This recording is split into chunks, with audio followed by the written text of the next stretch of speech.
अस्सलाम वालेकुम। आज के लेसन में हम सीखेंगे कि किस तरह से जो है वो रिबन्स और टैब्स जो हैं वो इस्तेमाल में लाए जा सकते हैं और उनमें किस तरह से ऑप्शंस होती हैं और कौन सा जो टैब है उसमें कौन सी जो इन्फॉर्मेशन है या उसमें कौन सी हमारे पास कमांड्स और टूल्स अवेलेबल हैं जिनको इस्तेमाल करके हम अपने काम में आसानी पैदा करेंगे। तो सरसरी सी नज़र उस पर डालेंगे। फिर हम बात करेंगे कंटेक्चुअल टैब्स की कि ये कब अपीयर होते हैं, किस ऑब्जेक्ट पे जब हम क्लिक करते हैं तो कौन सा कंटेक्चुअल टैब अपीयर होता है और ये जो है वो हमारे क्लिक करने से अपीयर होते हैं और किस तरह से ये डिसअपीयर होते हैं। उसके बाद हम बात करेंगे कि अगर हम माउस के अलावा जो है वो रिबन तक रसाई हासिल करना चाह रहे हैं कीबोर्ड के ज़रिए तो किस तरह से शॉर्टकट्स तरीका जो है ना वो इस्तेमाल किए जाएंगे। उसके बाद हम बात करेंगे क्विक एक्सेस टूल बार की कि कुछ ऐसे टूल्स हैं जिनको हम बार बार इस्तेमाल करते हैं तो बजाय इसके कि हम उसको जो है वो टैब्स में से सर्च करें और फिर उसको इस्तेमाल करें तो हम उसको क्विक एक्सेस टूल बार में जो है ना वो ऐड कर देते हैं और फिर देखेंगे किस तरह से हम उसको कस्टमाइज़ कर सकते हैं क्विक एक्सेस टूल बार को। उसमें जो है ना वो हम उसकी पोजीशन बदल सकते हैं या उसमें किस तरह से मज़ीद कमांड्स ऐड की जा सकती हैं या उसमें से कमांड्स को जो है ना वो रिमूव किया जा सकता है। फिर हम बात करेंगे कि किस तरह से हम अपनी कस्टम लिस्ट बनाते हैं। जैसे कि हम देखते हैं कि मंथ्स के लिए आप जब उसमें कुछ मंथ के लेटर्स एंटर करते हैं जस्ट लाइक JAN, उसके बाद आप उसको ड्रैग करते हैं तो वो फरवरी मार्च अप्रैल सारा लिख देता है। तो इस तरह से हम अपनी अगर कोई लिस्ट क्रिएट करना चाहते हैं या पहले से मौजूद जो लिस्ट है उसमें तब्दीली करना चाहते हैं तो वो कैसे कर सकते हैं। फिर हम देखेंगे कि फार्मूलाज को जो है ना वो कैसे टाइप किया जाता है और एडिट कैसे किया जाता है और किस तरह से फार्मूला जो है ना वो कॉपी और पेस्ट भी किया जाता है। फिर हम बात करेंगे फार्मूलाज एडिटिंग की। उसके बाद हम देखेंगे किस तरह से अगर हमने एक शीट पे सारे फार्मूलाज जो हैं वो शो करवाने हैं तो वो हम उसको शो करवाएंगे और उसमें हम देखेंगे तब्दीली भी आसानी से कर सकते हैं। फिर हम बात करेंगे कैलकुलेशंस की जो ऑप्शंस हैं कि एक्सेल में जो फार्मूलाज इंप्लीमेंट हुए होते हैं पहले से, फ़र्ज़ करें आपके पास लॉट ऑफ फार्मूलाज हैं और आप किस तरह से जो है ना उसकी कैलकुलेशंस को जो है ना वो कंट्रोल कर सकते हैं या उसको मैनुअल पे सेट कर सकते हैं या बटन क्लिक पे सारी वो कैलकुलेशंस परफॉर्म करेगा। तो आइए शुरू करते हैं।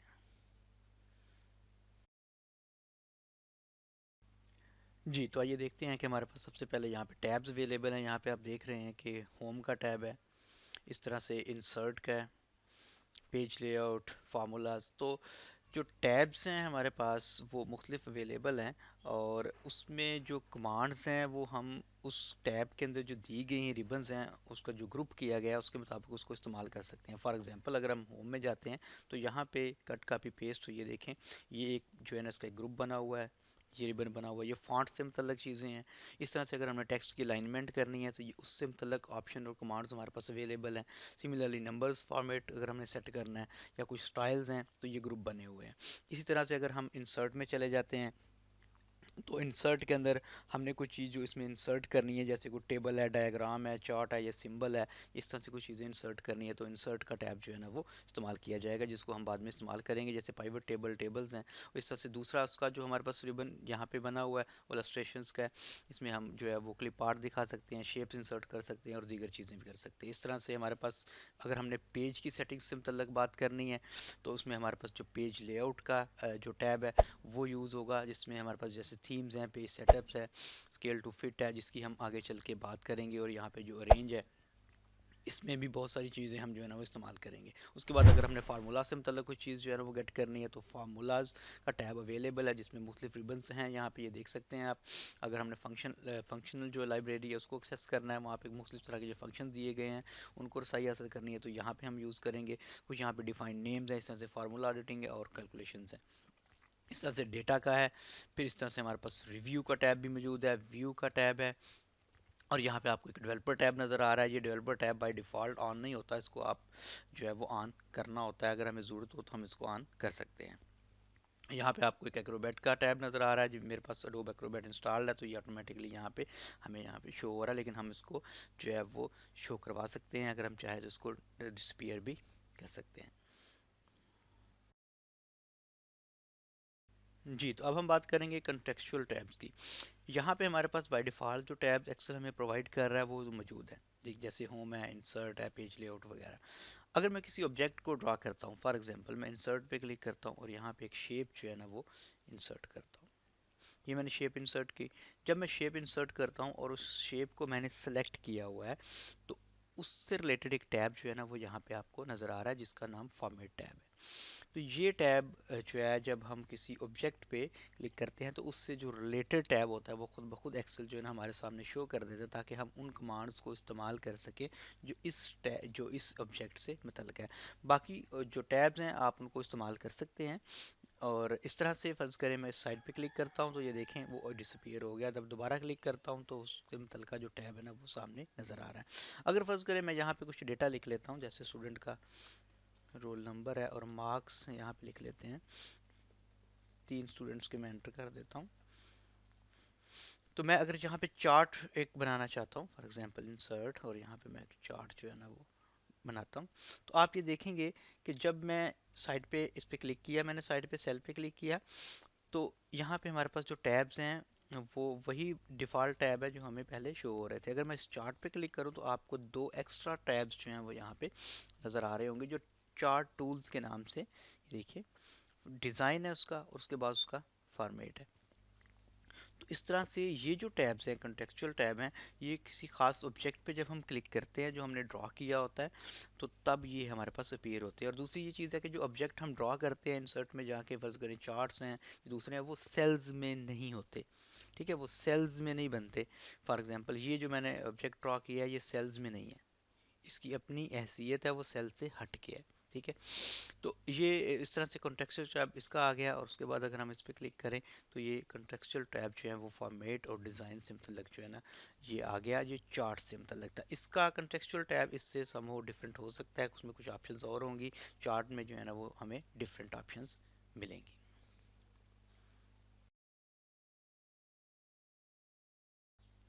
जी, दूसरी चीज़ हमारे पास, अगर हम चाहते हैं कि जो हमारे टैब्स हैं उनको हम रसाई हासिल करें माउस के क्लिक किए बगैर, तो एक्सेल इस चीज़ की फैसिलिटी हमें प्रोवाइड करता है। जैसे कि वो 2003 वर्जन में भी हमें दे रहा था कि हम आल्ट का बटन दबाते थे तो वो सामने उसके जो है ना वो हमारे पास जो अंडरलाइन लेटर्स आ जाते थे उस पर हम क्लिक करते थे तो उस ऑप्शन को इस्तेमाल कर सकते थे। तो यहाँ पे भी हम जो है वो सिमिलर वे में जो है वो किसी भी टैब तक रसाई हासिल कर सकते हैं। फॉर एग्जांपल मैंने इंसर्ट के टैब में जाना है लेकिन मैं माउस यूज़ नहीं करना चाहता, तो आप अपने कीबोर्ड से, मैं यहाँ पे आपको कीबोर्ड शो करवाता हूँ,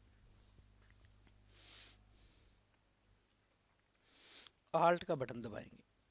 ठीक है, अगर मैं यहाँ पे क्लिक करूँ और आल्ट का बटन दबाऊँ, सॉरी, जो आप देख सकते हैं कि यहाँ पे उसने हर जो हमारा टैब है जो भी दिया गया है उसके साथ हमें एक जो लेटर है वो यहाँ पे हाईलाइटेड मिल रहा है। आप किसी भी टैब को यहाँ पे खोलना चाह रहे हैं तो आप वो मुतलका लेटर जो है वो प्रेस करेंगे। फॉर एग्जांपल इंसर्ट के लिए एन प्रेस करेंगे, तो आप जो देख सकते हैं कि इंसर्ट का जो टैब है वो हमारे सामने ओपन हो गया, और उसमें जो जितने भी रिबन्स हैं, जितने भी ऑप्शंस हैं, उसके लिए अलग अलग से उन्होंने शॉर्टकट कीज़ जो है ना हमें एक तरह के दे दी है। यानी कि फ़र्ज़ करें आप जो है वो कुछ भी यहाँ पे डालना चाह रहे हैं, कोई चीज़ एक्सेस करना चाह रहे हैं, फॉर एग्जांपल शेप्स ही करना चाह रहे हैं, तो आप एस एच को प्रेस करेंगे तो आप ये देखें शेप्स जो है ना वो हमारे सामने इस तरह से खुल जाएंगी। तो आप किसी भी यहाँ पे टैब को रिबन तक हम जो है ना वो रसाई हासिल कर सकते हैं। हमने आल्ट का बटन दबाना है और उससे मुतल्लिका कीज़ जो है ना उसको वो प्रेस करना है। फॉर एग्जांपल मैं डेवलपर टैब में जा रहा हूँ तो मैं एल को प्रेस करता हूँ तो ये देखें डेवलपर टैब मेरे सामने ओपन हो गया। तो यहाँ पे भी जिस कमांड को यूज़ करना चाह रहा हूँ वो मैं यहाँ पे कीज़ जो हैं वो प्रेस करूँगा, तो मैं उस कमांड को जो है ना वो रसाई हासिल कर लूँगा।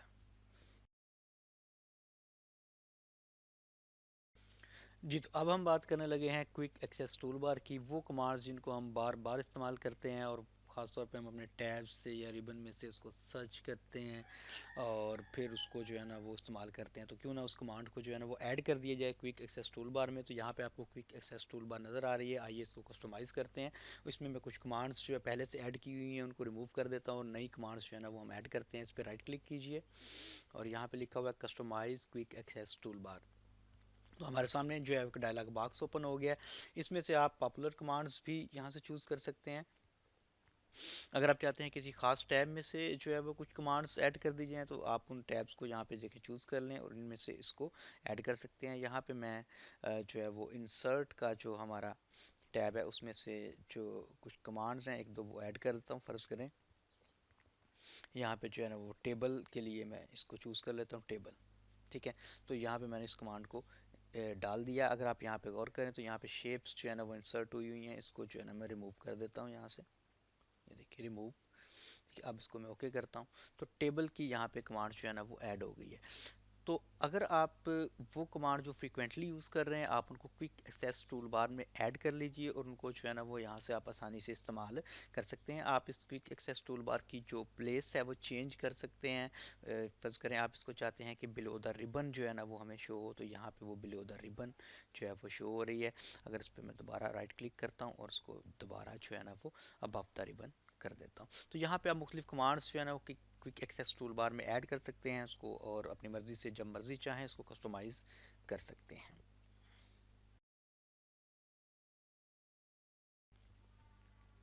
जी, तो एक और फीचर जो हम एक्सेल में यूज़ करते हैं, जिसमें हम जो है वो पहले से डिफाइंड लिस्ट जो है उनको यूज़ करते हैं।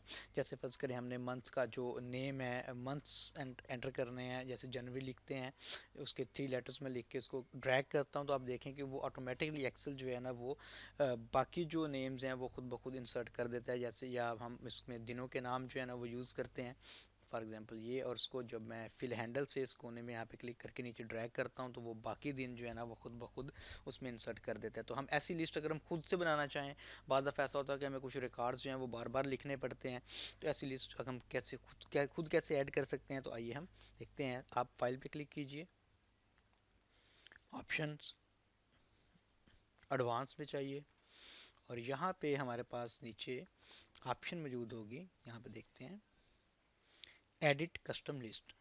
तो यहाँ पे आप क्लिक करके अपनी मर्जी से जो है ना वो एक लिस्ट जो है वो क्रिएट कर सकते हैं। यहाँ पे मैंने पहले से कुछ लेटर्स सिर्फ ऐड किए हुए हैं, तो इसमें से जैसे यहाँ पे हम इसमें तब्दीली कर देता हूँ, LMNO यहाँ पे ऐड कर रहा हूँ मैं, उसको ओके कर रहा हूँ।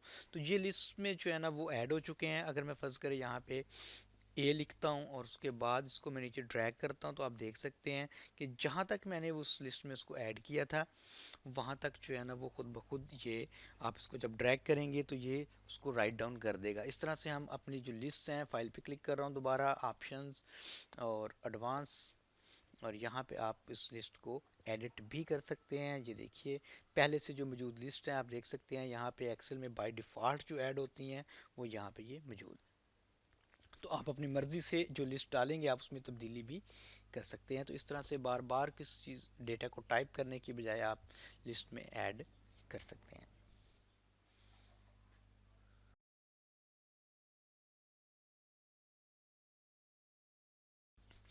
जी, तो अब हम बात करने लगे हैं फार्मूलाज के बारे में। वेरी इंपॉर्टेंट, और आप एक्सेल में बहुत सारे फार्मूलाज यूज़ करते हैं जिस पे आप उसी तरह की कैलकुलेशन सर अंजाम देते हैं। तो आइए मैं यहाँ पे एक नई शीट इंसर्ट कर रहा हूँ, और यहाँ पे अगर हम चाहते हैं कुछ फार्मूलाज मैं आपको इम्प्लीमेंट करके दिखाता हूँ, उसके बाद हमारा ये जो प्रोसेस जो है ना वो ये चलता रहेगा। हम उस पर मज़ीद फार्मूलाज और देखेंगे किस तरह से इंटरेस्टिंग और कम्प्लेक्स फार्मूलाज जो है ना वो बनाए जाते हैं कैलकुलेशंस करने के लिए। फॉर एग्जांपल यहाँ पे मैं कुछ नंबर्स जो है ना वो ऐड कर रहा हूँ, तो यहाँ पे मैं इसको एक टेबल छोटा सा बनाना चाह रहा हूँ। और यहाँ पे अगर मैं इसको चूज़ करता हूँ, आप ये देखें 2 नंबर्स को मैंने चूज़ किया, और इसको अगर मैं फिल करता हूँ तो ऑटोमेटिकली एक्सेल जो है ना उसमें वो इंक्रीमेंट कर देता है। जो 2 सेल या 3 सेल जो भी आप सेलेक्ट करेंगे उसमें जितना वेरिएशन होगा, आप फर्ज करें यहाँ तक एक के बाद दो की बजाय मैं 3 लिख देता हूँ, 2 का वेरिएशन है, तो वो 2 का वेरिएशन ऐड करता जाएगा और उस तरह से आगे जो है ना वो लिखता जाएगा। तो ये मैंने इसको कॉपी किया, इसको मैं पकड़ के नीचे खींच रहा हूँ फिल हैंडल से, तो ये कॉपी हो रहा है, इसको मैं सेम लिख देता हूँ। अब मैं असल में इनको जो है ना एक टेबल बनाना चाह रहा हूँ, तो यहाँ पे मैं इसका रिजल्ट लूँगा। इसमें मैं करूँगा A1 A2 और उसके साथ मैं मल्टीप्लाई कर रहा हूँ C2 को। ठीक है, तो ये मेरा एक सिंपल सा फार्मूला है कि मैं A2 का रेफरेंस दे रहा हूँ, और बीच में मेरा मल्टीप्लाई का मैंने सिंबल जो है प्रेस किया, उसके बाद मैं C2 का रेफरेंस दे रहा हूँ। जब मैं एंटर का बटन दबाऊंगा तो एक्सेल खुद ब खुद A1 A2 से वैल्यू को लेगा, और उसके बाद C2 से वैल्यू को लेगा, और यहाँ पे जो है ना मुझे वो रिजल्ट दिखा देगा जिस सेल में मैंने फार्मूला टाइप किया है। तो आप मुख्तलिफ सेल के रेफरेंसेस जो है ना वो फार्मूलाज में ऐड कर सकते हैं। अब मैं डेफिनेटली चाह रहा हूँ कि नीचे वाले सेल्स के लिए भी वो कैलकुलेट करे, तो बजाय इसके कि मैं दोबारा उसको जो है ना वो ऐड करूँ, तो मैं इसको यहाँ पे क्लिक करता हूँ और यहाँ से फिल हैंडल की मदद से इसको जो है ना वो नीचे फिल कर देता हूँ। इससे क्या होगा, एक्सेल जो है वो मेरे फार्मूला को खुद ब खुद अपडेट कर देगा। यहाँ पे मैं चेंजेस करता हूँ, यहाँ पे कुछ तो 2 3 4 यहाँ तक, ये देखिए 10 तक मैंने किया, तो एक्सेल खुद ब खुद उस फार्मूला को जो है ना वो उसके मुताबिक अपडेट कर देता है। तो इसमें हम मज़ीद भी आगे चल के बात करेंगे। तो जिसमें इसमें जो चीज़ समझने वाली थी वो ये हम करेंगे कि फार्मूलाज जो हैं वो कैसे हमें रिजल्ट्स जो हैं वो शो करवाते हैं और उसकी कैलकुलेशंस को हम कैसे कंट्रोल कर सकते हैं। एक्सेल में बाय डिफ़ॉल्ट जो है वो ऑटोमेटिकली कैलकुलेशंस होती हैं। जब आप फार्मूला एंटर करते हैं और एंटर का बटन दबाते हैं तो वो उसको अपडेट कर देता है। फॉर एग्जांपल अगर मैं यहाँ पे कुछ चेंजेस कर देता हूँ, यहाँ पे मैं 100 लिख देता हूँ, तो एंटर का बटन दबाऊंगा तो आप देख सकते हैं कि उसके मुताबिक जो रिजल्ट है ना उसका, वो ऑटोमेटिकली एक्सेल जो है ना वो चेंज कर देता है। तो जब भी हम कोई वैल्यू को एडिट करते हैं शीट के अंदर, तो एक्सेल सारी शीट के अंदर जितने भी फार्मूलाज हैं उन सब को अपडेट कर देता है। ठीक है, उस जो हमने एडिटिंग की होती है उसके मुताबिक रिजल्ट जो है ना हमारे वो अपडेट हो जाते हैं। अगर हमारे पास लॉट ऑफ फार्मूलाज हैं, बहुत ज़्यादा फार्मूलाज हैं, तो इससे हमारी एक्सेल की शीट डेफिनेटली स्लो डाउन हो जाएगी। जब हम एक जगह पे एडिटिंग करेंगे तो हज़ारों जगहों पे वह तब्दीली होनी है, तो वहाँ पे हमारा एक्सेल जो है ना वो स्लो डाउन हो जाएगा। तो हम कैलकुलेशंस को कंट्रोल भी कर सकते हैं, ऑटोमेटिक की बजाय मैनुअल भी कर सकते हैं। फॉर एग्जांपल मैं अब जो कैलकुलेशंस को जो है ना वो आपको बताता हूँ। यहाँ पे फार्मूलाज पे हम क्लिक करते हैं, तो यहाँ पे हमारे पास कैलकुलेशंस की ऑप्शंस मौजूद है। यहाँ पे जो फार्मूला के टैब में हमारे पास कैलकुलेशंस की ऑप्शन मौजूद हैं, जिसमें सबसे पहले जो टिक हुआ हुआ है वो ऑटोमेटिक पे हुआ हुआ है, यानी कि ये कैलकुलेशंस जो परफॉर्म करेगा ये ऑटोमेटिकली जो है वो परफॉर्म होंगी। जब हम क्लिक करें, जब हम फार्मूला या कुछ नंबर्स जो एडिटिंग करेंगे तो वो खुद ब खुद उसको अपडेट कर देगा। तो यहाँ पर अगर उसको मैं सेट कर देता हूँ मैनुअल, तो यहाँ पे अब मैं इसमें तब्दीली करता हूँ, यहाँ पे मैं 12 लिख देता हूँ, तो आप देखेंगे कोई भी तब्दीली रूनुमा नहीं हुई इस सेल में। ठीक है, अब मैं एंटर का बटन दबाता हूँ, तो अब आप इसमें तब्दीली देख रहे हैं। 12 की बजाय मैं यहाँ पे 20 लिखता हूँ, तो कोई चेंजेस आपको नज़र नहीं आ रही।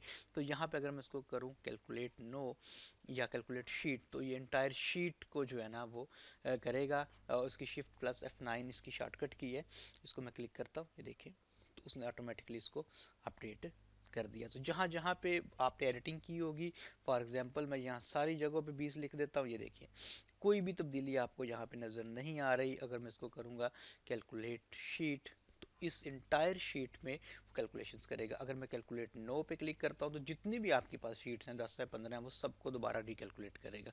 बहरहाल फिलहाल जो है ना मैं कैलकुलेट शीट कर रहा हूँ, ये देखिए, तो सारी जो तब्दीलियाँ हैं और फार्मूलाज जो हैं वो अपडेट हो गए हैं।